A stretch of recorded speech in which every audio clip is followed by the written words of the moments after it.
Emergency రాబోతుంది, release date ప్రకటించి కంగనా. ఏంటి కంగనా నటించారంటే ఇందిరాగాంధీకి సంబంధించిన క్యారెక్టర్ వైజ్గా ఎమర్జెన్సీ అంటే ఇది కూడా ఎప్పుడో రావాల్సిన సినిమా కదండి ఓం గారు, ఎందుకని వాయిదాల పడుతూ వచ్చింది? అంటే కంగనా రనౌత్ ఎంపీ కాకముందు కేవలం హీరోయిన్గా ఉన్నప్పుడు తీసిన సినిమా అండి ఇది. ఎందుకంటే మణికర్ణిక సినిమా ఝాన్సీ లక్ష్మీబాయి చరిత్రను తీసి ఎప్పుడైతే ఘన విజయాన్ని తను అందుకుందో అప్పటికే జాతీయ ఉత్తమ నటిగా ఆవిడకి అవార్డ్స్ వచ్చినాయి. కాబట్టి అలాంటి కంగనా ఏంటంటే మనము హీరోయిన్ ఓరియంటెడ్ క్యారెక్టర్స్ చేయడం మొదలుపెట్టిన తర్వాత అంటే ఇప్పుడు ఝాన్సీ లక్ష్మీబాయి సినిమా చేసిన తర్వాత మణికర్ణిక ఘన విజయం సాధించినప్పుడు ఏమి చేయాలనుకున్నప్పుడు ఆవిడకి ఇందిరాగాంధీ ఒక ఐరన్ లేడీగా చాలా పవర్ఫుల్గా భారతీయ రాజకీయాల్లో ఒక ముద్ర వేసినటువంటి వ్యక్తి అండి. అంటే ఆవిడ 1975 నుంచి 77 వరకు 21 నెలల పాటు ఎమర్జెన్సీ పెట్టి భారత ప్రజాస్వామ్యానికి ఒకటి చీకటి అధ్యాయాన్ని కలిగించింది కూడా ఇందిరాగాంధీనే.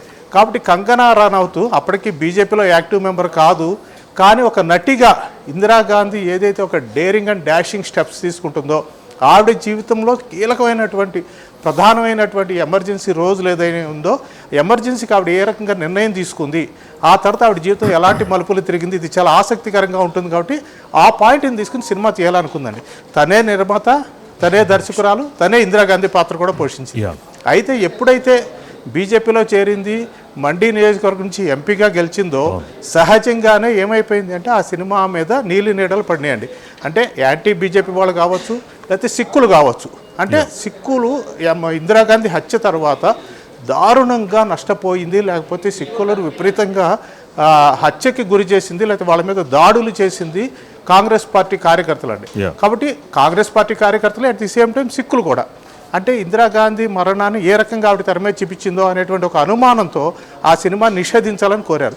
కానీ ఇవి గట్టిగా పోరాటం చేయడంతో ఏమైందంటే సెన్సార్ వాళ్ళు చాలా కట్స్ ఇచ్చి సినిమాకి క్లియరెన్స్ ఇచ్చారు. సరే, వాటికి చివరికి ఆవిడ అంగీకరించింది కూడా.